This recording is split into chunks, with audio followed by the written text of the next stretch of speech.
गुरु नानक के तीसरी पातशाही अमरदेव जी,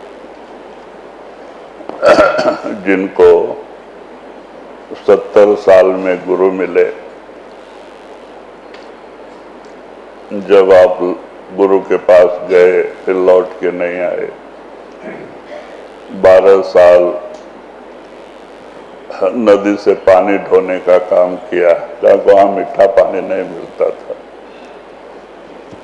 तो नदी से बैंगी बना के 16-16 केजी का डब्बा पानी उठा के लाते थे, रात भर दिन भर जब तक नींद नहीं आता। इस तरह से सेवा में लग गए, सुमरन और सेवा, सुमरन और सेवा। तो कहते हैं इस तरह 12 साल सेवा किया तो गुरु अंगद देव जी अमरदेव जी को अपने जगह बिठा के गए।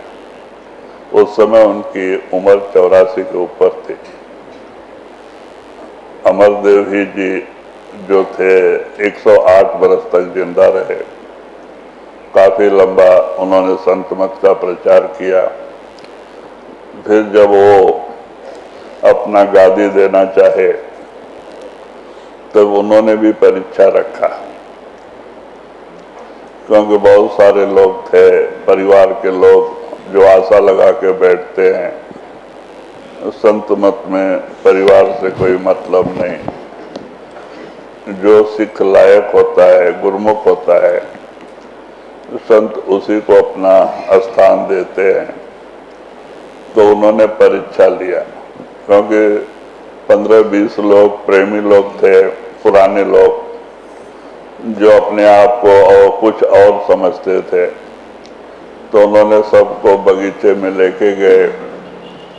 आम का बगीचा था, कहते चौतरे बनाओ, 2-2 आदमी एक-एक पेड़ को चौतरे बनाओ। जब चौतरा 1 या 2 दिन में तैयार होता तो आप आते, कहते ये ठीक नहीं, इसको तोड़ो, उधर बनाओ। उसमें ये रामदास जी भी थे। जब फिर तोड़ना, फिर बनाना, ऐसे फिर आना, फिर नाम रखना, ये ठीक नहीं, इसको तोड़ो, उधर बनाओ। वो तो परीक्षा थी। कोई 10 बार में, कोई 5 बार में, कोई 10 बार में, कोई 15 बार में। धीरे धीरे सब छोड़ के चले गए कि अभी इनका 80 के ऊपर है उम्र, दिमाग ठीक नहीं। और ऐसे ही अभाव ला के चले गए। खाली रामदास जी बनाते रहे। तो लोग उनके पास भी गए, कहते हैं कि अरे क्या तू पढ़ा है, छोड़ दे, अभी 80 के बाद दिमाग ठीक नहीं होता है, तो छोड़ दे, चल। तब आप रोने लगे। कहते हैं कि देखो हमारे को कुछ भी कहो, लेकिन आप गुरुदेव को मत बोलो। अगर उनका दिमाग ठीक नहीं तो सारे दुनिया का वाली का दिमाग ठीक नहीं। आप उनको कुछ मत बोलो। अगर वो कहेंगे सारी जिंदगी तो मैं बनाता रहूंगा, बिगाड़ता रहूंगा। और उन्होंने, कहते हैं कि कितना 84 बार तोड़ा और बनाया। वो बोल तो कहते गए, बनाते गए, कहते गए, बनाते। तो बाद में उन्हीं को ले जाके अपनी जगह पे बिठाए रामदास स्वामी, जिन्होंने अमृतसर का फाउंडेशन रखा, एक पवित्र तालाब बनाना। तो जब अमृतसर का फाउंडेशन उन्होंने रखा, इंजीनियर को प्लानिंग बताया, तो इंजीनियर के समझ में ही ना आवे, वो बार बार भूल जाए।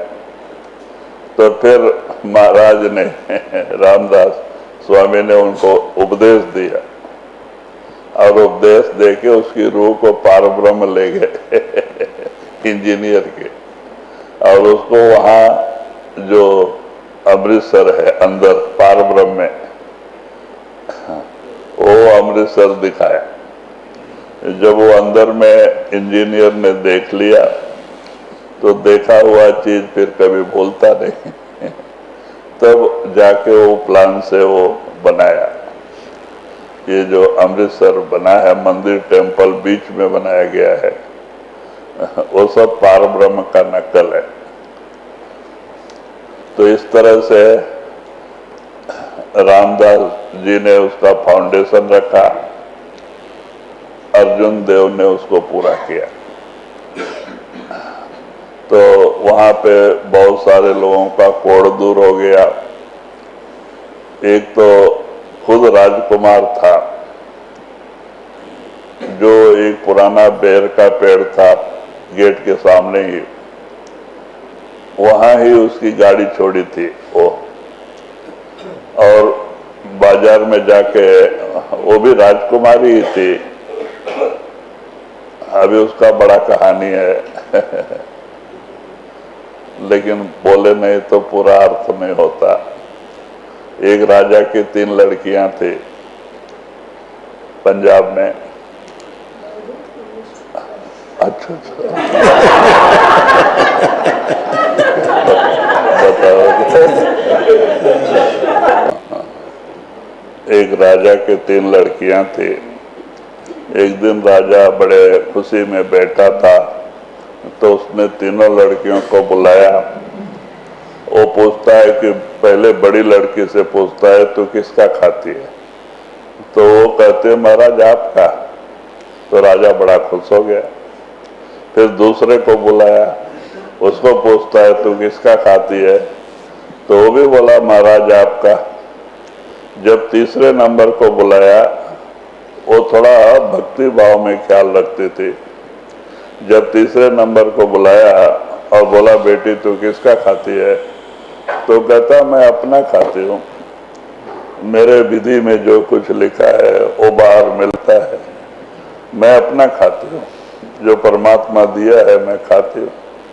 तो उनको बड़ा गुस्सा आया कि देखो मेरे आधार पे पड़ी है, मैंने इसको पाला है, बड़ा किया है, और ये कितना अहंकार है, कहते मैं अपना खाती हूँ।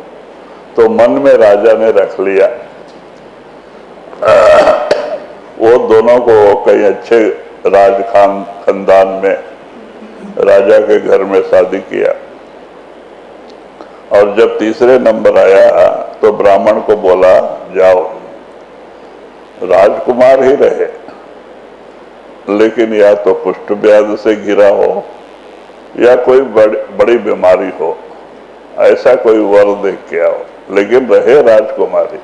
क्योंकि राजकुमारी है तो उसको राजकुमारी चाहिए, लेकिन कोई कुष्ठ व्याधि या कोई बड़ा बीमारी वाला कोई इंसान, माने राजकुमार देख के आओ। अब वो ब्राह्मण लोग को कहाँ मिले राजा का हुक्म। 6 महीने भटके बेचारे इधर उधर तो एक जगह मिले। राजा का ही लड़का था लेकिन कुष्ठ व्याधि था। उसके दोनों पैर से अंगुलियां गल रही थी, पानी निकल रहा था, बैंडेज बांधे थे, हाथ में भी बैंडेज बंधा था, गल रहे थे। तो उसने ब्राह्मण ने देखा ये लायक है राजा के कहने के अनुसार, और वहां जो कुछ भी पान नारियल देना था फिक्स करके आ गया ब्राह्मण। अब ब्राह्मण फिक्स किया तो शादी करना ही पड़ता है। फिर जाकर के राजा से कहा महाराज मैंने देख के आया, ऐसा ऐसा है। तो राजा खुश हो गया, अच्छा है। और फिर डेट फिक्स किए, शादी हो गई। शादी के समय उसने देखा लड़की ने कि इसके पैरों में बैंडेज बंधे हुए, हाथों में बैंडेज है, लेकिन करे क्या। तो बाद में पिता ही शादी कर रहा है तो मैं तिरस्कार करना अच्छा नहीं, तो ये शायद मेरे भाग्य में है। वो चुप हो गई, शादी हो गया। एक 8-10 दिन पिता के पास रही और फिर पिता से प्रार्थना करती है कि पिताजी हम दोनों आपके ऊपर पड़े रहना अच्छा नहीं है, मेरे विधान में विधि में जो लिखा है वो होने दो। यही लिखा था, ये मिला। तो हम लोग कहीं अपना कमा खा लेंगे, हाँ, आप हमें छोड़ दो, हुक्म दो। राजा ने हुक्म दिया तो उसने 4 चाक का गाड़ी बनाया लकड़ी का, और उसमें एक टोकरी फिट किया और उसमें अपने पति को बिठा के और रस्सी खींचते हुए लेके चली। देखो इतना तक था बीमारी कि वो चल भी नहीं सकता, ज्यादा दूर, थोड़ा बहुत दूर चलता था, तो वो खींच के लेके जा रहे थे। ऐसा ऐसा एक 10 दिन के बाद वो अमृतसर पहुंचे। वो क्या करते थे, जब तक होता खींचते थे, थोड़ा सहला आराम लेते, फिर खींचते, तो कोई मंदिर होवे तो वहां रुक जाते थे। बाहर मिठाई की दुकान पे मिठाई वालों से पूरी और भाजी मांग के लाते थे। वो बहुत सुंदर थे, राजकुमारी थे, तो जो भी लोग थे उसको मानते, वो प्रेम से देते थे और ला के दोनों खाते और मंदिर में सोते और वहां सवेरे उठ के फिर जितना हो सारा दिन खींचते और ऐसे ही मांग के खाते चले जा रहे थे। तो 10वें दिन वो अमृतसर पहुंचे। तो उस समय अमृतसर में ये गेट नहीं थे, दीवारें नहीं थी, खुला था अमृतसर मंदिर और तालाब। सामने ही बेर का एक पेड़ था, उस समय वो छोटा था, अच्छा था, छायादार। ले जाके अपने पति का गाड़ी उसके नीचे खड़ा किया, बेर के नीचे, और आप दुकान पे गई पूरी और भाजी मांगने के लिए। तो ये देख रहा था राजकुमार कि वहां जो काले कौवे आके डुबकी लगाते थे, नहाते थे पानी ऊपर डाल के, वो सफेद होते जाते थे। देखो इसको, इसका उद्धार होने का समय आ गया। तो वो काला कौवा इसको सफेद नजर आ रहे थे। तो इसने बोला, अरे पानी में क्या गुण है, काले कौवे स्नान करके सफेद हो रहे हैं, तो शायद मैं भी थोड़ा स्नान कर लूं, पानी ऊपर डाल लूं, तो हो सकता है कि मेरे भी पाप कट जाए। ऐसा ध्यान आया और वो धीरे धीरे सीढ़ी पर उतर के गया और जाके दोनों हाथों से पानी लेके अपने ऊपर डाल दिया। जैसे ही वो पानी सारे शरीर पे पड़ा, उसका सारा कोढ़, वो पाप कट गया, कोढ़ दूर हो गया। अब सुंदर शरीर राजकुमार का पहले जैसे था वैसे हो गया। अब आके वो उसी गाड़ी के पास बैठा है छाया में। राजकुमारी पूरी और भाजी लेके आई। बड़े आश्चर्य पड़ गए कि पति नहीं, गाड़ी खाली है और ये बगल में बैठा है। तो कहते कि यहाँ मेरा पति था ये गाड़ी में, वो कहाँ गया? तो बोलता मैं हूं। अरे तू इतना खास, सादा, अच्छा, तू कैसे हो सकता है? तूने क्या किया बोल? मैं हूं। तो बोला कैसे हो गया? तो बोला मैं बैठे बैठे देख रहा था कौवे स्नान करके काले कौवे सफेद हो रहे थे, तो मैं सोचा इस पानी में कुछ गुण है, तो मैंने भी धीरे धीरे उतर के सीढ़ी से जाके वो पानी सब अपने ऊपर डाला। तो जैसे ही मेरा सारा शरीर भीगा तो मेरे वो कोढ़ दूर हो गए, मेरे वो पाप कट गए। वो मैं ही हूं, कोई दूसरा नहीं। लेकिन उसको भरोसा नहीं हो रहा है, तू कैसे हो सकता है? मेरा पति को कोढ़ था, नहीं मान रहा था। तो बोलता नहीं मैं ही हूं। तो बाद में उनको अर्जुन देव थे, उनके पास लेके गया और कहता महाराज ये समस्या हो गई है, मेरे समझ में नहीं आ रहा। तो अर्जुन देव महाराज ने उसको देखा और अंतर ध्यान में देख के कहते नहीं बेटी, ये तेरा पति ही है, इसने ऐसा ऐसा किया, ये अमृतसर पावन तालाब है, और उसने इसमें स्नान किया, इसके पाप कट गए और ये पहले जैसा शरीर उसको मिल गया, ये तेरा पति ही है। तब तो उसको बड़ी खुशी हुई कि यहाँ आने से एक फायदा मिला तो दोनों मिलके लौट के घर पे आए, पति के घर पे गए। जब उनके पिता ने देखा तो लड़के को देख के बड़ा खुश हुआ और इसको भी कि इसने देखो कैसे हमारे लड़के का पावन बनाया, पवित्र बनाया और उनको राज्य दे दिया। अब वो लड़का राजा और ये रानी बन गई तो ऐसे साल 2 साल निकल गए। तो एक दिन वो लड़की बड़े प्रेम से अपने पिता को संदेश ब्राह्मण भेजा कि जाओ पिताजी से बोलो कि एक बार आके तो जाएं, बहुत बरस हो गए दर्शन किए, एक बार आके दर्शन दे जाए। तो पिता को इतने में शादी तो कर दिया, लेकिन 1 साल में बड़ा पश्चाताप हुआ कि मैंने वो लड़की का जीवन ही बर्बाद कर दिया खाली एक बात बोलने से। अब कैसे मैं मुंह दिखाऊं? ब्राह्मण कहता नहीं, उसने बुलाया है। तो बाद में उसको रथ पे बैठ के और साथ सामान लेके पिता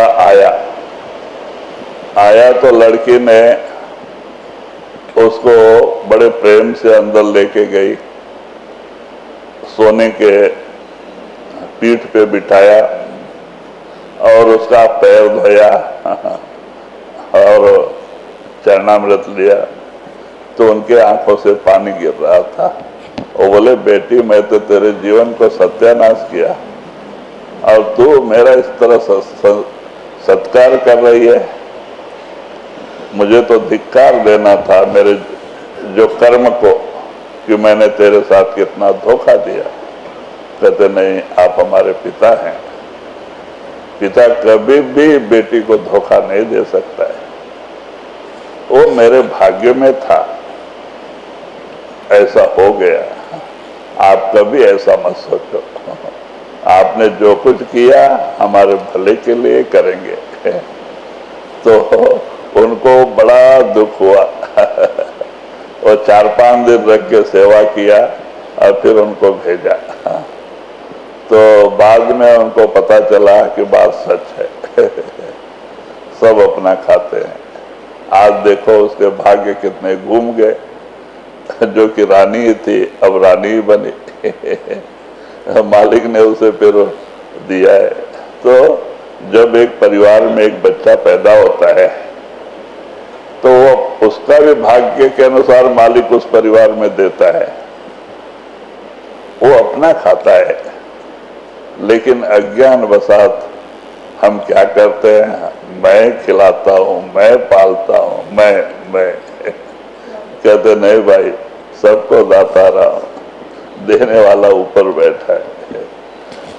जो भी कोई खाता है अच्छा अपना खाता है नहीं, वो मालूम है ठीक है। क्या करे।